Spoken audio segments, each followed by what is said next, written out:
Good afternoon. Matt, you want to start us off? Sure. I don't want to interrupt the email you're typing, so we can pause for a second. Somebody else needs to take a phone call anyway, so. Should we just? Should I exit and come back in 5 minutes? Just wait. Just really briefly, although I suspect there'll be other questions about this, but for me, just going back to the conversation that we had yesterday, or the Q&A session from yesterday on the letter to the Israelis. There seems to be some confusion about what the warning or what the message to Israel is. And a lot of people have taken the view or have interpreted it as you are threatening a quote unquote arms embargo on Israel. Now, maybe I'm mistaken, but my impression was that's not what is being threatened here or being discussed. So our commitment to Israel's security and to the defense of Israel is ironclad. That will not change. As the letter makes clear, there are implications under U.S. law to the delivery of humanitarian assistance, and Israel doing everything that it can to ensure that the delivery of humanitarian assistance is not impeded. And I'm not going to get into hypotheticals, but it does make clear that there are implications under U.S. law. But our hope is that Israel will take the steps that we outlined in the letter. I get that, and that's what you said yesterday. But the thing is that the letter talks about additional FMF, foreign military financing.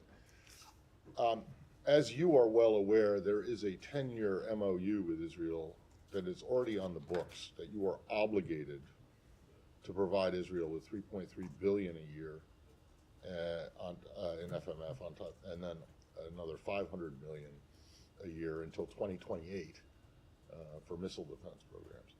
When the letter talks about additional FMF, does it not mean on top of what you have already committed to? I don't want to get into parsing the letter in any further detail. As I said yesterday, we intended this to be a private diplomatic conversation, Yeah, well, not something that we discuss publicly. We're going to have the conversations about the full implications of the letter privately with the government of Israel, but I think I don't want to go beyond that publicly at this point. Yeah, but additional FMF, that does not include FMF that is already in the MOU that you have already committed to, and in some cases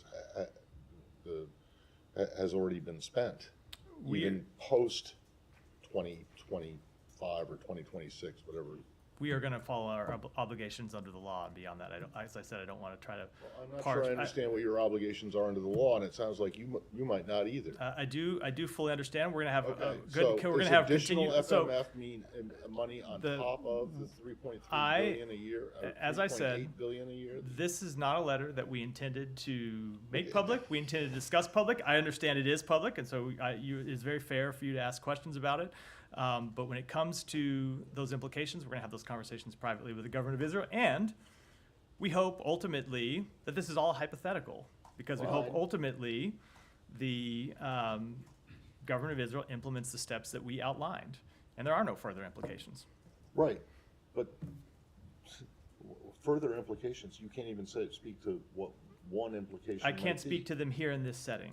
And Okay, so if we drag you outside and off camera, you'll be able to speak to the implications? If you join the government of Israel, I'm happy to have a conversation with you about the intent of that letter. We'll No, be I fully don't meet think- by it, but I don't think that's obviously that's not a step that's going to happen. No, I'm being serious, Matt. Here, I get it, but I'm being serious too, because there are people up on the Hill who are outraged and like demanding that this be rescinded, or demanding that you show proof of any potential violation of international humanitarian law or any hindrance of U.S. assistance getting in, and calling this a threat of an arms embargo. And if that's not correct, they should be disabused of that notion, because regardless of what you say about the timing of the letter, we're in the run up to an election. So I think people should know what it is that's at stake here. Is it additional, like on top of what's already in the MOU, which runs until 2028, or does it include stuff that's in the MOU. So first of all, people on the Hill say all kinds of things, not all of which we But respond this to. has become a Look, political thing. it has become a political thing, but that's always the case with this type of matter. I'm not going to get what I'll say is, look, we do have an obligation under the law to ensure that Israel has a qualitative military edge. We have an obligation under the law to continue to comply with the obligations of the MOU. We also have an obligation under the law to ensure that Israel complies with all elements of U.S. law when it comes So to are the you use saying of that you have not yet figured out security how you- assistance that we provide.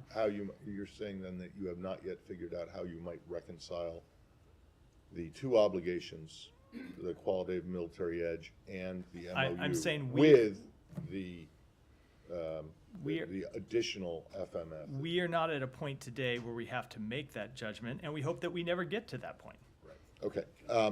Hold on. I want to go just to Lebanon for a second, because there was this footage that appeared, I guess, overnight, of Israel blowing up an entire village in southern Lebanon.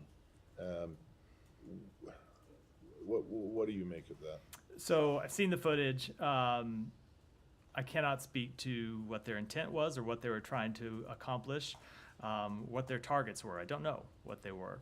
Obviously, we do not want to see entire villages destroyed. We don't want to see civilian homes destroyed. We don't want to see civilian buildings destroyed. We understand that Hezbollah does operate at times from underneath civilian homes, inside civilian homes. We've seen footage that has emerged over the course of the past 2 weeks of rockets and other military weapons held in civilian homes. So Israel does have a right to go after those legitimate targets, but they need to do so in a way that protects civilian infrastructure, protects civilians. All right, I'm not sure I understand I cannot speak to what their intent was or what they were trying to accomplish. Isn't it pretty clear that what their intent was and whether they had a specific target in mind or not? Blowing up an entire village, that seems to be pretty I don't know what was in those buildings. I don't know what was potentially underneath those buildings. That's when I say I can't speak to what they were trying to accomplish. Well, have you asked? We have been in contact with them about this this very incident. I don't have a report back. I don't have a report back to share today, but we have been in contact with them about this incident. Well, okay, maybe not a report, but what did they say? Did they say, yeah, we're looking into it, or did they say, no, we did it and we're? I don't have a readout had a good I reason don't to have a do it. readout of those conversations yet. All right, thank you. Just on the letter, have you seen any improvement in aid flow to Gaza since it was sent on Sunday? We have seen some improvement in the last few days. So a few things that we have seen the government of Israel do. Number one, we've seen them reopen the route from Jordan, whereby the Jordan military delivers humanitarian assistance directly to the north of Gaza. 50 trucks with food, water, and other humanitarian goods went in over that route yesterday. We have seen them reopen the Erez crossing in the north. We have seen them open a new access route from southern Gaza to northern Gaza to make sure aid that is coming in through Kerem Shalom can make it to the north. We've seen them open a new route for delivery inside southern Gaza. So again, aid that comes through Kerem Shalom that then gets delivered through southern Gaza. We have seen them take steps to approve new warehouses and other staging facilities for the United Nations and other humanitarian organizations to ease some of the logistical burdens that they have faced in storing and then delivering assistance inside Gaza. And it's our understanding that they informed the United Nations and other humanitarian organizations in the past 24 hours or so that they are going to waive the customs declarations that they were requiring individuals to sign to bring goods in. They're going to waive them for 12 months, which is an important step that the humanitarian organizations have called on to be taken and something that was included in the Secretary's letter. So we have seen them taking initial steps over the past several days, but of course the proof will be in the pudding ultimately, and we want to see them take additional steps, and we want to see ultimately the results change, and the results will be more trucks coming in, more food getting in, more water getting in, and civilians having the basic needs that they require to go about their daily lives. Okay, thanks. And then just on this strike on Nabatea that killed 16 people, including the mayor, the caretaker prime minister said Israel intentionally targeted a meeting of the municipal council, to discuss the city's service and relief situation to aid people displaced by the Israeli campaign. What's the administration's understanding on that, and do you find it acceptable to strike such a meeting coordinating aid? So I can't speak to this strike. I don't know what it is that they were targeting. I would direct you to them to speak to it.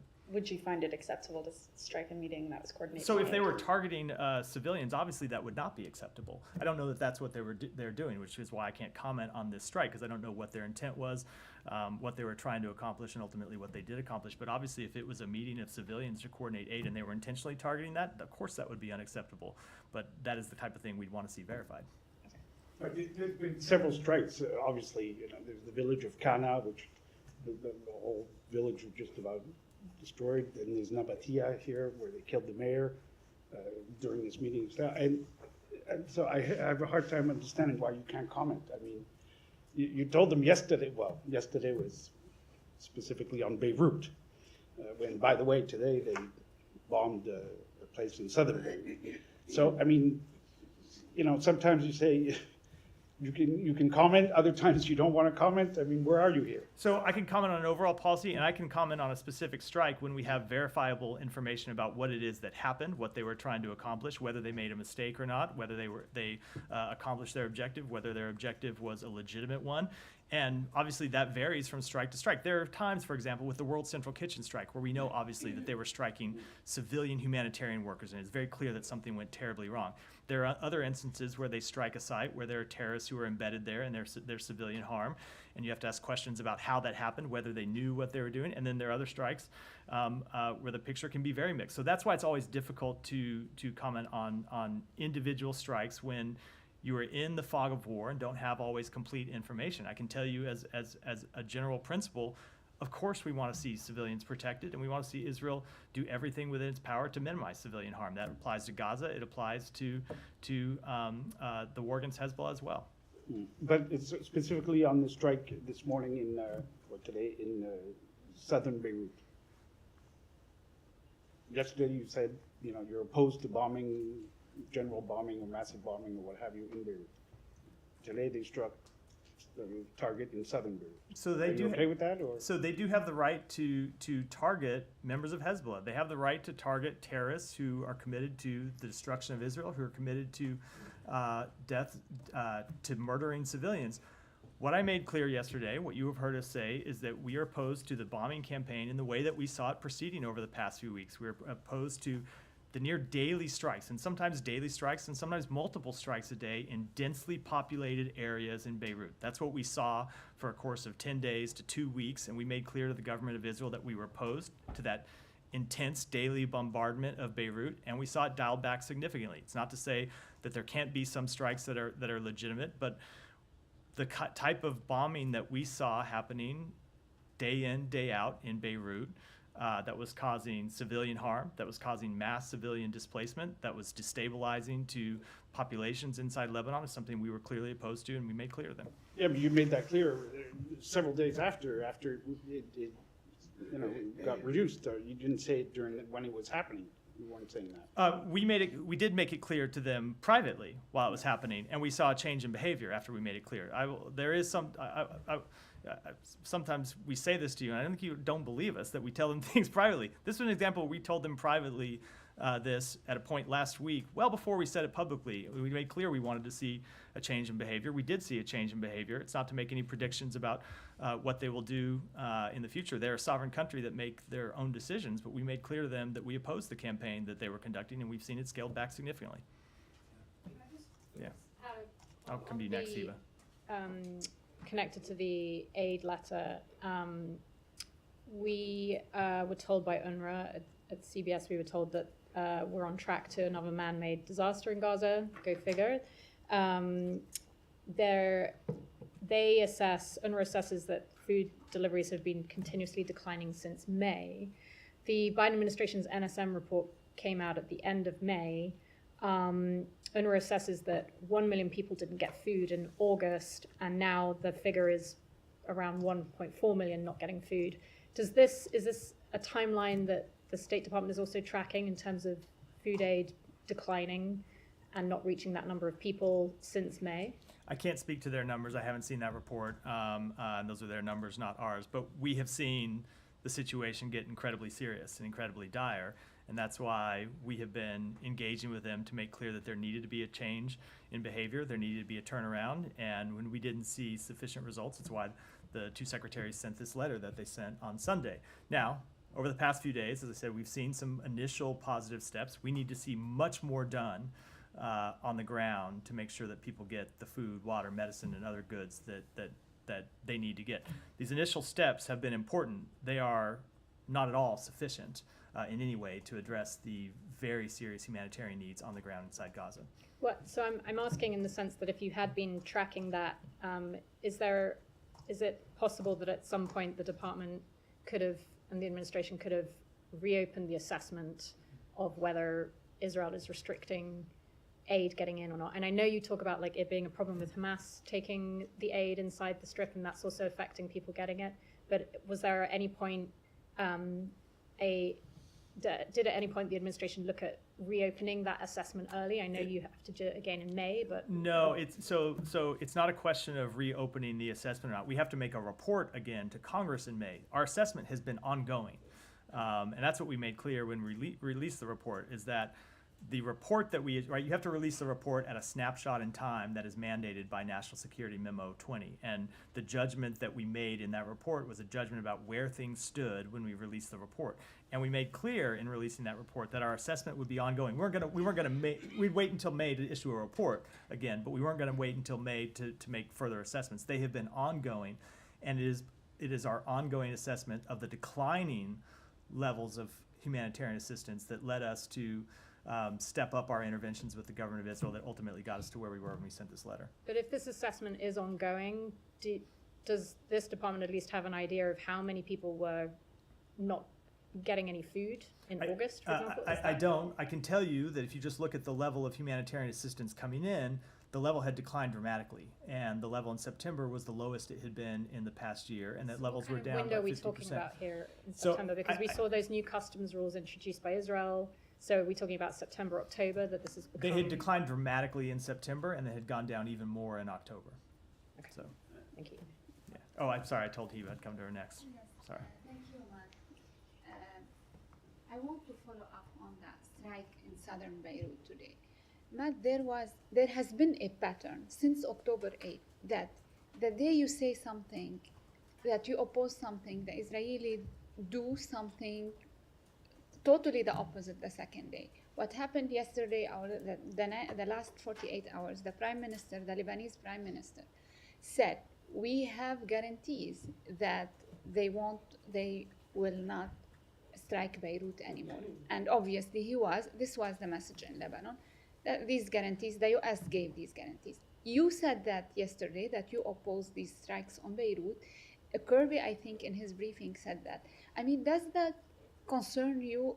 This is the US credibility. I'm not talking about whether this strike was against Hezbollah or against the messaging, your credibility, the US as a mediator, especially now in Lebanon, because everybody is looking at you, you are the one who can pose a ceasefire at least. What concerns us ultimately is outcomes. And we involve the United States in trying to generate the best possible outcome in every situation. And so when you say we made this clear yesterday, I can tell you we made it clear some number of days before I stood here at this podium and said it yesterday.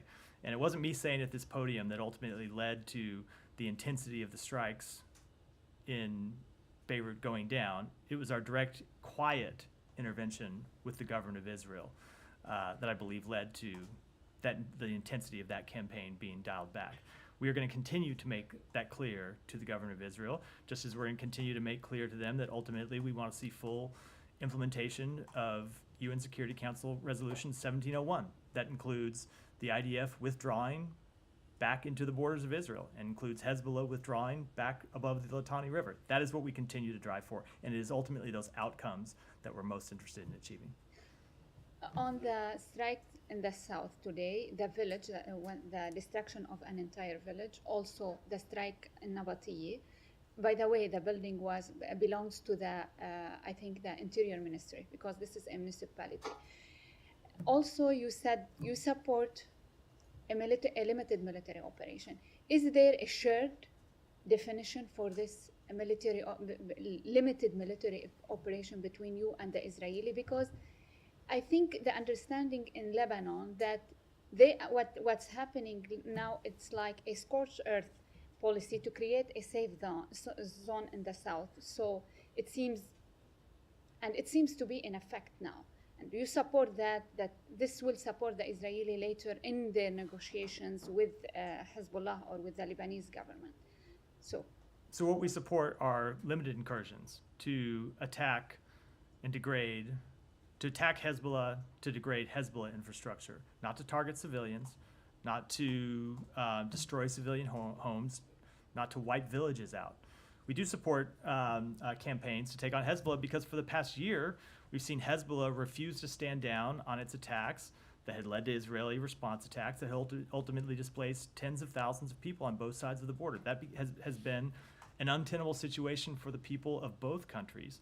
But ultimately, what we want to see is implementation of United States of UN Security Council Resolution 1701, because that would get us back to a place where those residents can return to their homes. Is there any political engagement, any U.S. official visiting Beirut next week? Do you have anything? I don't have any announcements to make about travel next week. Stay tuned. We'll make announcements as we have them, but I don't have any to announce today. Go ahead. Thank you, Matt. Just want to also follow up on Heba's question regarding the outcome of this war. You've been saying it on many occasions that the outcome should be the full implementation of 1701. And as the fighting goes on, we see ourselves further away from achieving that by military means. I remember when I asked you about Naim Qasim's statement that he is willing to go with Berri, the Lebanese Speaker of the Parliament, that you were saying that, yes, we want it ultimately, but now it's time for Israel to attack Hezbollah. Hezbollah is still fighting, still firing missiles, things threatening to go beyond control in southern Lebanon. We've seen yesterday the Israeli military just, I don't know what the word to describe that, but a whole village went into nothing in southern Lebanon. Do you feel that maybe this approach of you, allowing Israel this window, is actually dragging you more and more into something that you don't really want? So, first of all, as you've heard me say before, and I'm going to repeat it again because I think it's always an important reminder, Israel is a sovereign country that makes its own decisions. And we impress upon them what we believe the best outcome is for their security interests, for the security interests of neighboring countries, for the security interests of the broader region. But these are decisions that Israel ultimately makes, and we will intervene with them to make clear what we think is the outcome that they ought to pursue. When it comes to what happens next, obviously we want to see a change in the political situation in Lebanon because we want to see them elect a president. We've made that clear. But the part of the question that I'm having a little bit of trouble with is it removes any agency from Lebanese political actors and the Lebanese political system and puts it all in the United States. It is ultimately up to the people in Lebanon, the Lebanese government, to break through the dysfunction that has plagued it and elect a new president, something that we have made clear, something the international community has made clear that they want to see for some time. It is up to the Lebanese people to break the stranglehold that Lebanon has had, that Hezbollah has had on the Lebanese government. We can do our part, other countries can do our part, but the countries in the region play a role in this too. Lebanese people play a role in this too. So what we want to see happen is Hezbollah degraded, Hezbollah pull back, Hezbollah finally meet the obligations that they committed to in 2006 and have never fulfilled. It's important to remind people of that because it is an important part of the story of how we got here today, and we're going to continue to work to try to achieve that outcome. But Matt, Israel is a sovereign state, of course, and can take its own position, but you are providing them with weapons. And you did before put restrictions on countries, Ukraine is an example, that you provide them with military aid in the middle of a war, and you put restrictions and limitation on how they use this military, especially targeting inside Russian territory. Why don't you apply the same here with Israel? Every conflict is different. We continue to engage with Israel about the need to protect civilians, to minimize civilian harm, and that will continue to be at the center of our policy. My last question is about a report that came out a couple of hours ago in New York Times, or I saw it a couple of hours ago, maybe it was early. It's about Israeli military using captured Palestinians in Gaza as a human shield. And if I want to quote here what the report is saying is that the practice is routine, commonplace, organized, conducted with considerable logistical support and the knowledge of superiors on the battlefield. The detainees were handled and often transported between squads by officers from Israeli intelligence agencies, which shows, I mean, we've been asking about this before, but it shows here it was more organized, it was more within the knowledge of higher command in Israel, and it's still going on. Do you have any comment? Yeah, I also saw that report, and I can tell you we found it incredibly disturbing. If the facts as presented in that report are true, they're completely unacceptable. There is no reason, there can be no justification ever for the use of civilians as human shields. It would be a violation not just of international humanitarian law, but of the IDF's own code of conduct. I know that the IDF has announced that they are investigating the claims in that report. That is entirely appropriate for them to do. But even more than investigate, if they do find violations, people need to be held accountable, and they need to take steps to ensure that these practices are not repeated. Yeah, Michelle. Yeah, thank you, Matt. I have several questions too. First, did you get any sense from the Lebanese leaders that you are talking to that they are ready to move forward to elect a new president and to get rid of the Iranian and Hezbollah influence in Lebanon? I'm not going to speak on behalf of the officials inside the Lebanese government that we have engaged with. Obviously, as you know, the secretary spoke to the prime minister on Friday. He spoke to the speaker of the parliament on Friday. We've made clear that we believe it is in their interest and in the interest of stability in the region to elect a new president, but I'll let them speak for themselves. And second, on the buffer zone in the south, Israel, it looks like they're planning to establish a buffer zone 2 kilometers from the border inside Lebanon. Do you support such move? Now, I don't know what you mean by buffer zone. If it means Hezbollah pushing back to be on the Litani River, obviously that's something we support. If it's some kind of other buffer zone, for example, if it's a buffer zone that would be occupied by the IDF, that would be something we would oppose. And on the letter that the secretaries sent to Israel, today, news reports said that Prime Minister Netanyahu convened an emergency discussion on increasing aid to Gaza, and senior Israeli officials said that the aid will be expanded soon. Did you get any response from the Israelis in this regard? We have been, we obviously have gotten a response from them. We've been in contact with them about the elements contained in the letter. I will let them speak for themselves, but we have made clear to them that we expect them to take it incredibly seriously. As I said, we have seen in the past few days them take some initial steps, but there's much more that they need to do. And finally, why did you give them 30 days ultimatum, not more, not less? Well, if you look at the letter, it says we need to see immediate action, and we have seen immediate action, but we also make clear that there are some of the steps that would take more than 3 days, 4 days, 7 days. For example, the ability for people to relocate from Mawasi to areas inland before it gets cold, something that you can't do overnight. You have to be able to set up places for them to go. You have to have food when they get there. You have to have sanitation facilities. Those aren't the kind of things that can happen in a week or a few days. So we thought it was reasonable to give Israel a bit of time to implement those steps that we recommended in the letter, but that there are other things that needed to happen urgently and immediately, which is what we've seen over the past couple of days. And one more, if you don't mind. News reports said too that the secretary is ready to put forward a plan for post-Gaza war, and the deadline would be after the elections. Is this accurate, and do you have a specific plan to offer? We haven't made any decisions in that regard. We continue to be in consultation with a number of countries in the region. Secretary's has traveled extensively to talk with partners throughout the region, including Israel, including Arab countries, about plans for the post-conflict period in Gaza and how you establish governance, how you rebuild Gaza, how you reconstruct people's neighborhoods, and how you provide a political path forward. But those discussions are ongoing. Thank you. Danny, I'm going to skip over you to try to stay in the region. So, Tom. Thank you. But I will come back to you. I promise. Just to, I wanted to return to Nabatea and the mayor who's been killed in this strike. Apparently, they killed 16 people. I mean, this is described as a Hezbollah-affiliated mayor. The attack was on a official Lebanese state building. I mean, if that's on the face of it, the reason for this attack that he's Hezbollah affiliated, is that a justifiable target in your view? I don't want to comment on the face of things. I want to be able to comment when I have full verified information, which I don't have at this point.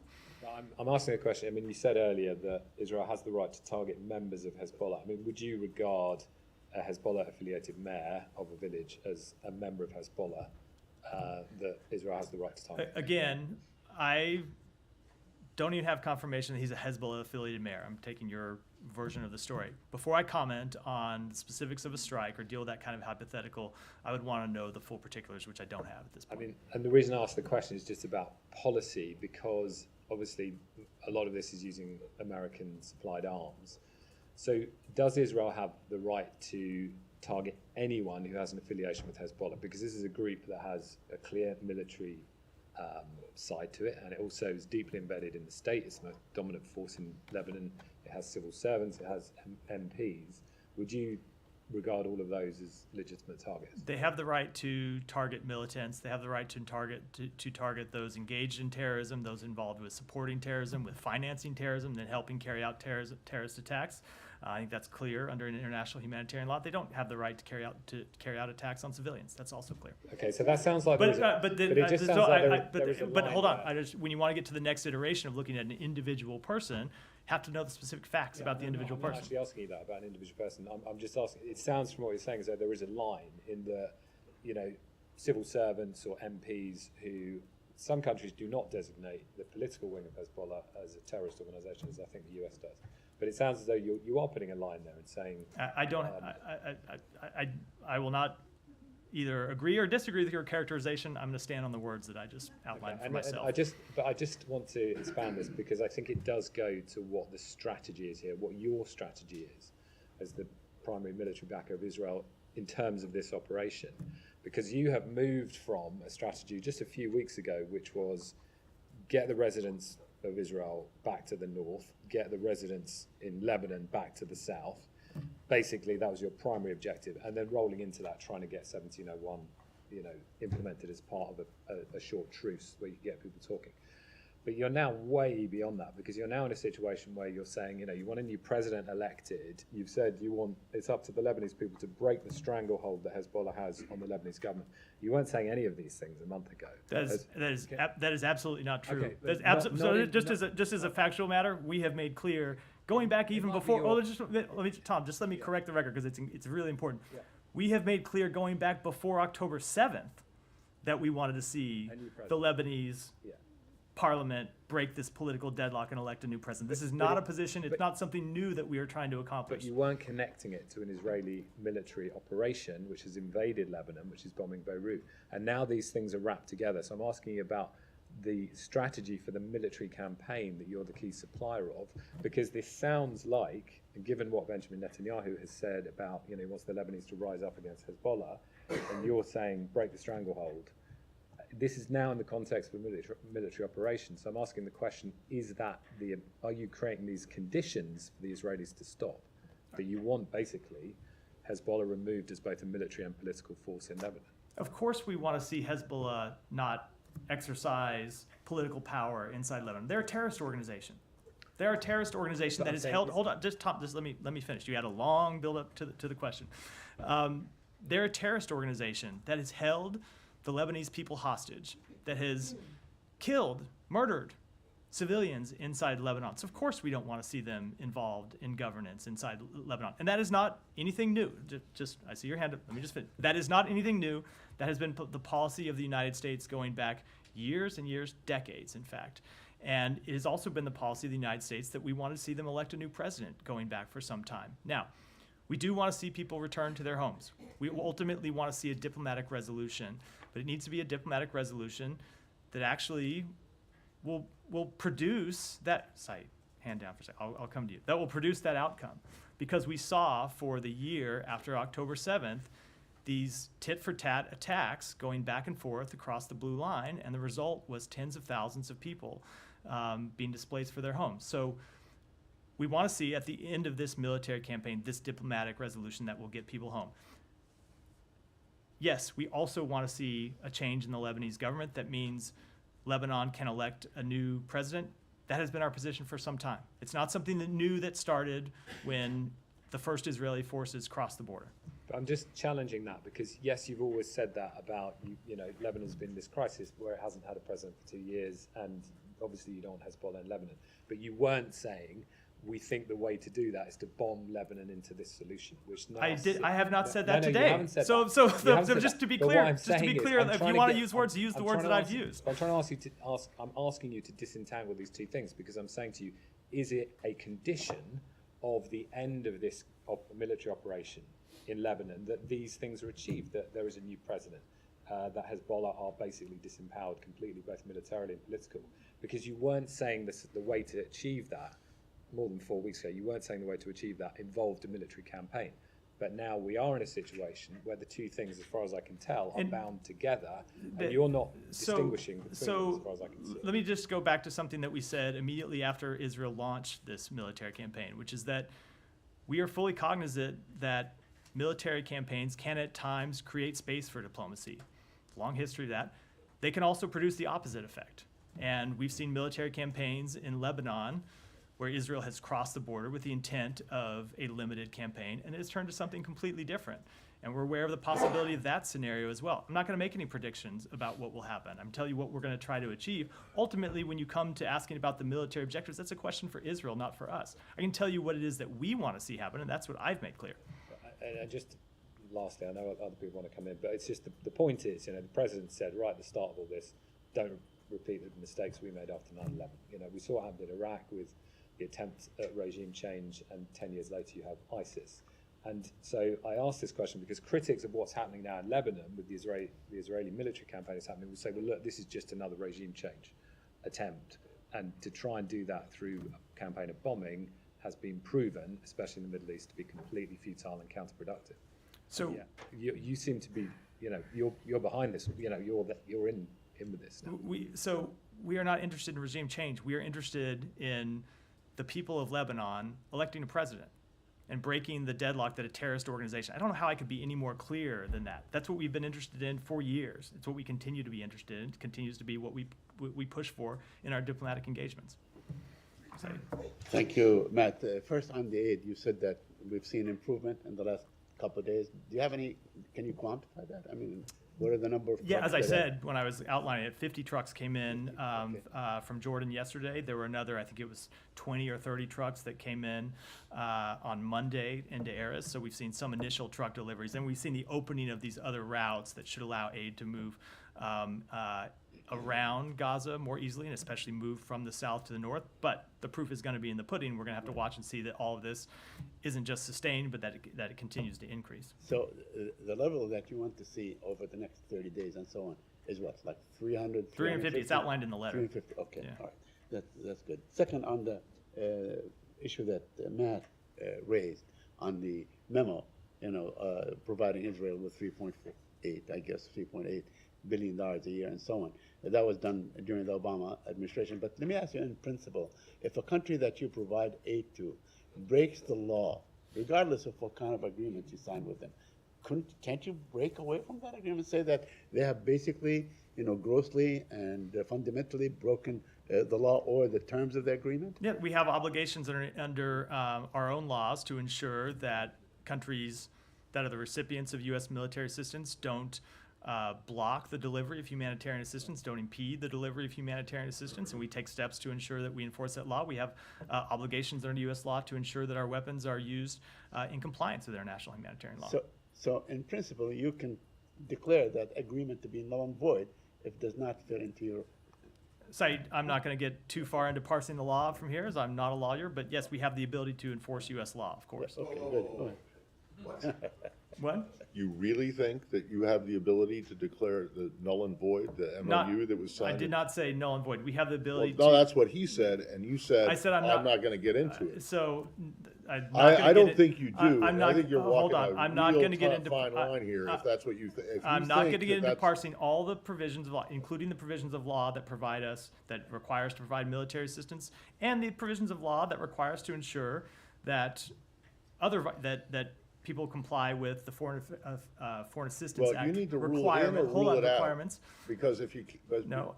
so it could This be goes back. somewhere in This, the middle this goes then. back to the conversation that you and I had at the beginning of this, which Yeah, I know. I which know, I, but you which just, I know, you just. no, But no. you just left the door open to you saying that you could declare, that the administration could declare the MOU that was signed, I that took did- effect in I- 2019. so I very and much- is valid until I 2028, could be declared very, null and void. I very much did I not. don't, So you okay. should never. I don't think that's correct, but that's what you and implied. That is not at all what I implied or said. Okay, thank you. Continue, also in the issue that Ahmed raised on the human shield and so on. I know you've always accused the Palestinian groups or even Hezbollah of using civilians as a human shield, but you declare them as terrorists. Would you declare the Israeli army as a terrorist organization? No, the Israeli army is not a terrorist organization. Okay, Saeed. they're It's not a terrorist ridiculous. organization, but they continue, let me finish on this. And so we see this happen time and again. This is a practice that's been conducted by the Israelis in the West Bank for a very, very long time. So how would you reach a conclusion in the end? Because Israel could investigate itself. It has done that time and time again, but we never really see the result. They never are held accountable to anything when they say, yeah, we have done this and this is wrong. So what would be the consequences?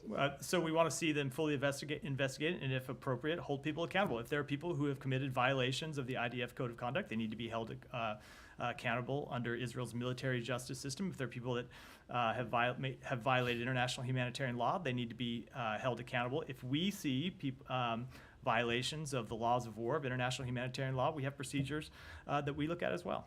And one thing on Aisha Noor, the American that was killed, more than a month ago, the activist American. Her family are demanding justice. Have you heard from the Israelis on this issue? How long will it take? We have been in contact with them, including in the recent days, about the status of this investigation. My understanding is that it is ongoing, and we have made clear to them, including recently, that we want to see it completed as soon as possible. All right, I'm going to try to go to somebody else. Hold on, I'll go to Kylie, and then we're 45 minutes in. I haven't gotten to anything else, and so Kylie, go ahead. Then I'm going to try to go to some other questions. Reiterate the questions that have been asked. So, when it comes to the changes you want to see in the Lebanese government, presidential elections, do you think that Lebanon is any closer to actually carrying out those elections today than they were a few weeks ago before the U.S. was really pushing hard on this? I don't have an assessment to offer from here. That's something that members of the Lebanese political system need to speak to. Okay, and then one other question.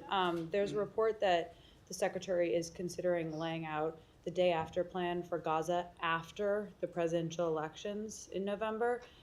Is that accurate? Is he planning to roll that out after the elections? So I did speak to this in response to someone else's question. I don't have any announcements to make about a plan. It's something that we continue to discuss with a number of countries in the region, our Arab partners, our Israeli partners as well, about what the specific contours of a plan would look like. As you know, this is something we've been working on going back months, but as to when we would have something to present with our counterparts in the region, I don't have a timeline. Are there any conditions on the ground that would need to be in place in order for such a plan to be presented? So I just don't want to get into what a plan might look like. Obviously, you know the relevant pillars of such a plan because you've heard the secretary speak about them publicly: governance, reconstruction. But I don't want to get into any further details here. It's something that we're in active, ongoing discussions about.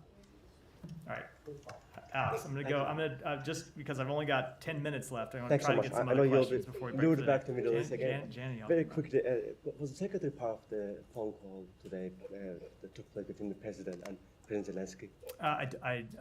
He was over at the White House earlier. I don't know if he joined the call or not. The President Zelensky today, as you know, spoke and he presented his victory plan. you last week commented on the plan. So you told us that we reviewed the plan, we saw some number of productive steps. Can you please help us, now that we know what you knew back then, can you please help us decode it a little bit? What do you support, what you don't support? No, I'm not going to get into the various details, other than to say that we continue to engage with the government of Ukraine about that plan. Obviously, the president spoke to President Zelensky about it today. I'm sure that that was one of the topics of conversation, and we continue to work with them about other measures that aren't included in the plan that we believe would position Ukraine to win on the battlefield and ensure a just and lasting peace. The concerns of France and Germany, they have been scaling down their military support to Ukraine. Do you share those? Every country has to make its own decisions based on their capabilities, based on their budgets, about what they can do. We have been gratified by the coalition of more than 50 countries we have put together to support Ukraine. We've seen a number of countries, not just inside Europe, but outside Europe, who have contributed to Ukraine's defense, and we're confident that that support will continue. And final one from Moldova. There'll be election this weekend. Their concerns that Russia might have been sabotaging the process. The disinformation campaign. Do you share those concerns, and what are you going to do about it? Of course we do. My colleague John Kirby at the White House laid out some new information yesterday. I don't have anything to add to that. Janie, go ahead. Thank you, Matt. Two questions on Russia and China and North Korea. The Russia and North Korea Mutual Military Cooperation Treaty has been submitted as a bill to the Russian House of Representatives for ratification. This will legalize military cooperation between the North Korea and Russia. It also seems to justify the dispatch of North Korean troops to Russia's war in Ukraine. What do you think about this? We continue to have great concerns about the growing security relationship between Russia and North Korea. And the second question, the defense ministers of Russia and China met in Beijing and reaffirmed the military cooperation between the two countries. What concerns do you have about substantial military cooperation between China and Russia? We've spoken that to before, and I don't have anything new to add to it today. Thank you so Go ahead. much. Yeah. In light of the Home Ministry of Bangladesh embargo on prosecution individuals involved in the action during the anti-Hasina movement up to August 8th, and reports that between August 5th, after Sheikh Hasina departure, and August 8th, over 3,000 police officers were killed, more than 400 police stations abolished, and many Awami League members targeted by organized protesters under coordinated plan described as by Dr. Muhammad Yunus. Will the U.S. administration urge the Bangladesh government to ensure justice for all victims, irrespective of political affiliation? We have made clear that there's no excuse for violence, either conducted against those conducting peaceful protests or conducted by those protesting, and anyone that's responsible for violence should be held accountable. And there are reports that followers of the outlet Hizb ut-Tahrir and Jamaat Islami sang Islamic song and even forced to recitation of Quranic verses on the Durga Puja goddess stage during Bangladeshi largest Hindu festival. How does U.S. administration view this incident, and will it engage with Bangladesh government to ensure the protection of religious freedom and the rights of minority communities in Bangladesh and around? Obviously, we are committed to religious freedom in Bangladesh and elsewhere. With regards to that specific incident, I'll take it back. Do you have any an particular answer for that? That's what I said. I'll take it back and get you an thank answer. you. Go ahead. Can I ask you about the meeting that you had with the India Inquiry Committee? How was discussed? Sure. So we, the meeting that occurred yesterday, we updated, we being the U.S. government broadly, updated members of the Committee of Inquiry about the investigation that the United States has been conducting. We've received an update from them on the investigation that they have been conducting. It was a productive meeting, and I will leave it at that. Did they also inform you about some of the actions they might have taken? They did inform us that the individual who was named in the Justice Department indictment is no longer an employee of the Indian government. Are you satisfied with the cooperation with the Indian government? We are satisfied with the cooperation. It continues to be an ongoing process. We continue to work with them on that, but we do appreciate the cooperation, and we appreciate them updating us on their investigation as we update them on ours. And do you see further meetings with them? I don't have anything to announce today. Go ahead. Yes, my question is on Mexico. Last week, the new Mexican president announced restrictions on the U.S. ambassador in Mexico City, preventing him to have direct contact with members of her administration without informing the foreign ministry first. Will you apply reciprocal restrictions to the Mexican ambassador here in Washington? And do you consider these new restrictions adequate? We have a close partnership with the government of Mexico. We have a close partnership with the new president of Mexico. We look forward to working with her and her administration. The ambassador looks forward to working with her and the administration. We look forward to a long continued partnership. So no restrictions on the Mexican ambassador similar to them? Nothing that I have to announce today. Matt, thank you. Yesterday you said that you should look at your record in Gaza. Since May there has been a decrease in the food aid that's gone in, despite America saying that they need the Israelis to do more. It's now estimated that 2.2 million people are either facing famine or food insecurity. Add to that the fact that from the podium yesterday, you described as horrendous the attack on a hospital by Israel, and the United States continues to send weapons to Israel.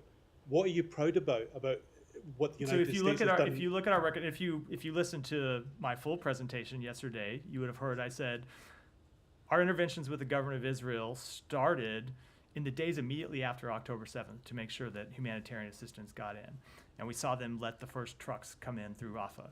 We then intervened with them to get Kerem Shalom open, to get Erez open, to get the route opened so humanitarian assistance from Jordan could come in. Now, there have been times when assistance has decreased, when it has stagnated, and when that's happened, we've intervened again to make sure it returns the levels it needs to be. That's what we are doing now, and we're going to watch and see what happens and monitor the results closely. Sorry, Daphne, want a go follow-up ahead. on Daphne, that? go Just ahead. a follow-up on that, please, Daphne, Matt. no, Daphne, go ahead. On the case of Mekdara, the journalist arrested in Cambodia, you previously said the U.S. has raised concerns over his arrest with the Cambodian government. Have you had any other engagements since then? Has there been any progress? We have engaged with them at a number of different levels and made clear our concerns and called for his release. Has there been any progress? No, I don't have anything further to announce from the podium today. And sorry, just quickly on UNIFIL, it's come out during the briefing that UNIFIL said an Israeli tank fired at a peacekeeper's watchtower and damaged it, saying yet again we see direct and apparently deliberate fire on a UNIFIL position. Is the U.S. considering any consequences for Israeli attacks on UNIFIL? You've warned pretty clearly you did not want to see those taking place. So first of all, just let me say I have had a blanket practice from my first day that I'm not going to comment on things that happen while I'm at the podium, because I obviously haven't seen the full context of them, other than what's presented to me in a question. But we have made quite clear to the government of Israel that UNIFIL soldiers need to be protected. They're there to fulfill an important mission, and that attacks on them are unacceptable. Do you see any indication that they are heeding those warnings? So I can't speak to this specific attack. We've made clear what we believe, and that attacks are unacceptable. Go ahead. Excuse me, I have two questions, one related to China and one related to Gaza. Related to Gaza is like kind of fundamental question. Like you said multiple times to Mr. Saeed that you are two sovereign country, like you and Israel. But it seems like you have given Israel kind of an special act, and you say that you have interest and they have interest. What is the USA interest in the Middle East in terms of this special dealing, high protection for Israel? They have all advantage more any other country around it. So what is the U.S. interest in the Middle East in context of this war? If you can depict this. So broadly, we want to see peace and stability in the Middle East, a region that has had a lack of stability for decades now. When it comes to Israel, you have a state that has a terrorist organization in Hamas committed to its destruction, that has a terrorist organization in the north, and Hezbollah that's committed to its destruction. It has another state, Iran, that is committed to its destruction and proves that every day by funding these terrorist organizations. So we are committed to the defense of our fellow democracy, Israel, in the face of these threats to the state of Israel and to Israeli civilians. And broadly, we want to see peace and stability, and that's what we try to work for with our partners in the region. Okay, second question. China has started kind of military training and maneuvering around Taiwan, these days. Do you have any concern as you are fully involved in the Middle East? Israel consumed most of not most but many of your weapons and military things. Do you have any concern that China can take advantage of that and have any operation toward Taiwan? Do you have any concern or reports? So I would say that we have made quite clear to China that we oppose any changes to the status quo when it comes to Taiwan, and we've expressed our concern about their engagements in that regard, including in recent days. But while I know questions about the Middle East tend to dominate the briefing room, I can tell you that all of us inside the administration are focused on all of the threats around the world to peace, stability, security. And you just have to look at the president's travels to Asia, where he's traveled to Asia 20 times, more than any of his predecessors, to show that we retain the ability to focus on the crisis in the Middle East, to defend Ukraine, and address threats to security and prosperity in Asia as well. So no And with concern that, that China- we'll wrap for today. Thanks, everyone.